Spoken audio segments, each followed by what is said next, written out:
Bonjour. Dans cette vidéo, on va voir comment un musulman cherche à adoucir la tragédie de l'empoisonnement de son prophète et s'en réjouir du fait que la mort de Mohammed survienne 3 ans plus tard, qui pour lui serait le signe d'un miracle d'Allah. C'est tout à fait une récupération au profit de son prophète Mohammed, mais qui est facilement réfutable, comme on va le voir par la suite. C'est pour ça qu'en fait, cette question d'empoisonnement, c'est souvent cité en tant qu'ambiguïté. Et moi je dis, mais c'est magnifique. C'est magnifique cette histoire d'empoisonnement. On va voir grâce à Allah Azza wa Jal que c'est génial, c'est tout bénef. Merci beaucoup.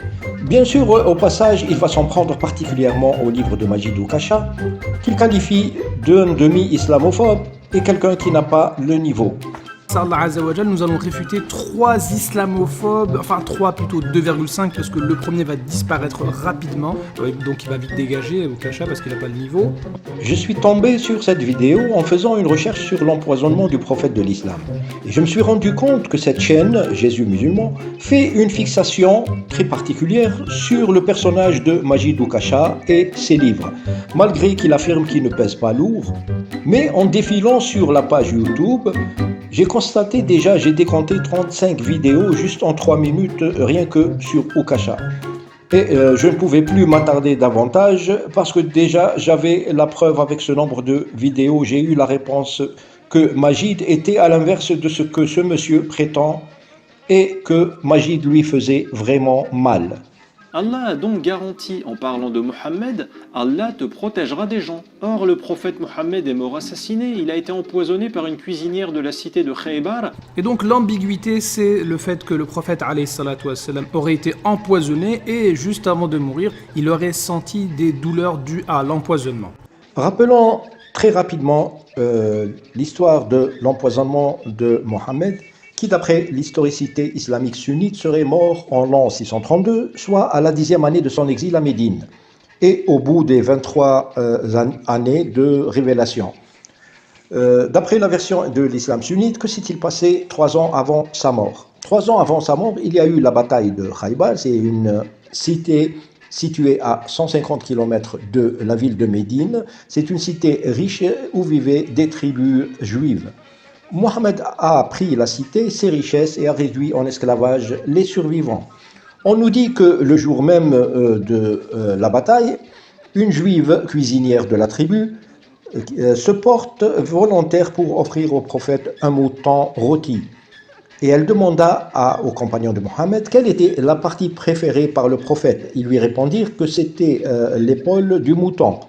Alors elle prépara le repas en empoisonnant cette partie de l'animal en particulier.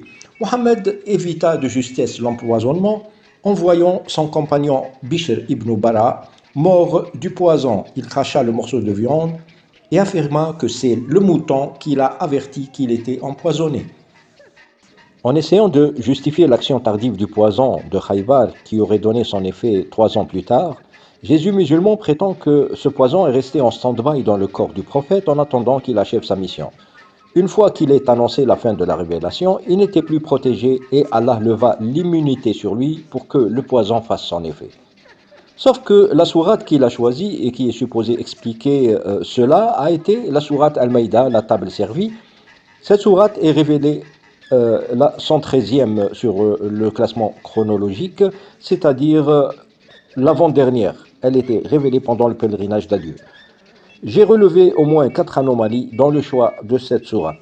La même sourate 5 au verset 3 dit Al-yawma akmaltu lakum dinakum.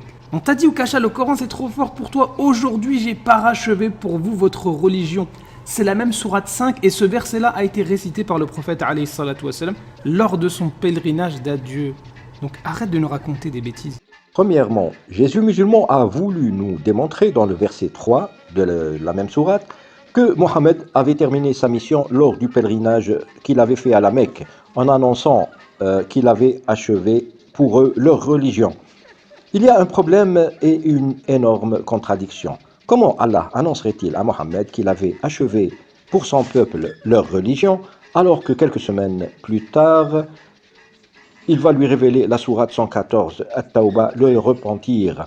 Une sourate plus importante et plus dangereuse que la précédente, que toutes les sourates du Coran, puisqu'elle appelle à combattre les juifs et les chrétiens jusqu'au versement de la capitation, de leur humiliation, et elle comprend des versets qui vont abroger tous les versets antérieurs qui prônaient la tolérance parmi les sourates mécoises, et qu'il s'était donné la peine de révéler pendant Bon, 23 ans. déjà, il y a un gros problème avec Ukasha. Allah Azzawajal protège ses messagers le temps de la mission. Pourquoi? Parce que déjà, là, même pas juste en bas, il est indiqué qu'il y a des messagers, il y a des prophètes qui ont été tués.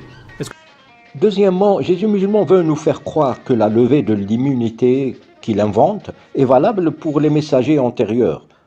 Je lui rappelle qu'aucun des messagers antérieurs reconnus par l'islam n'a été tué. Il faut faire d'abord la différence entre un messager rasoul qui a laissé un message écrit et un prophète qui n'est qu'un rappeleur. Tout messager est prophète, mais tout prophète n'est pas messager. Moïse, par exemple, a achevé la Torah, puis il est mort naturellement. David, pour les psaumes, est mort naturellement. Isa a achevé l'annonce de la bonne nouvelle, l'évangile, puis a été élevé vers Allah selon le Coran. Aucun messager donc n'est mort assassiné. Ton argument est complètement faux. Mohammed reste le seul messager qui est mort assassiné.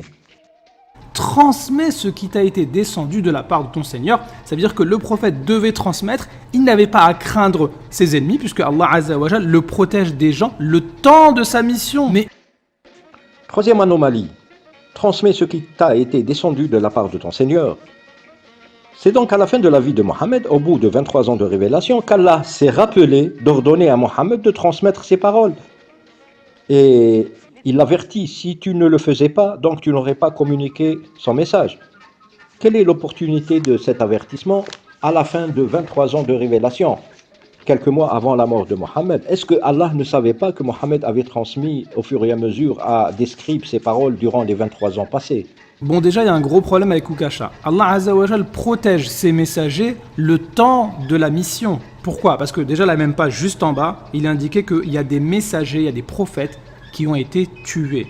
Est-ce que ça veut dire qu'Allah Azzawajal ne les a pas protégés? Absolument pas. Allah protège le messager le temps qu'il diffuse son message. C'est pour Enfin, la quatrième anomalie, transmets ce qui t'a été descendu de la part de ton Seigneur et Allah te protégera des gens. Cette phrase est frappée d'illogisme car cet ordre et cette assurance promise par Allah à Mohammed est censée venir rassurer le prophète de l'islam pour sa protection durant sa mission. Elle devrait être annoncée par Allah au départ, mais pas à la fin de sa mission, à la fin du Coran, à quelques mois ou quelques semaines de sa mort. Ça, c'est l'anomalie la plus flagrante du verset 67 de la sourate Al-Maïda. Moi je dis c'est quand même une drôle de mort pour le dernier des prophètes de l'univers. Symboliquement, je m'attendais peut-être à autre chose de la part de Dieu.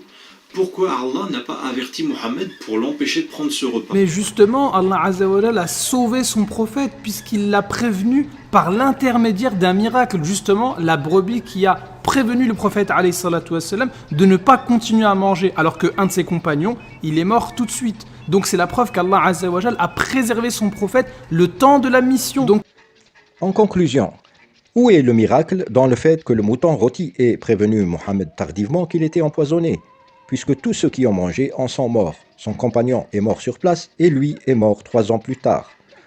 Mais que nous révèle cette histoire en fin de compte? La juive de Khaybar a dit à Mohammed qu'elle avait fait tout cela pour le tester. S'il était un roi, il se serait débarrassé de lui, et s'il était envoyé vraiment par Allah, le poison ne lui ferait aucun mal. Mais le résultat, en fin de compte, que ce soit au bout de 3 jours, 3 mois ou 3 ans, Mohammed est mort en se plaignant du poison qui a eu raison de lui. La juive est donc arrivée à ses fins et a démontré que Mohammed n'était pas un vrai prophète. Donc arrête de nous vendre cet argument fallacieux et bête, comme si Allah était un employeur et Mohammed un employé qui est arrivé à la fin de son contrat de travail et ne bénéficie plus de la protection sociale. À bientôt.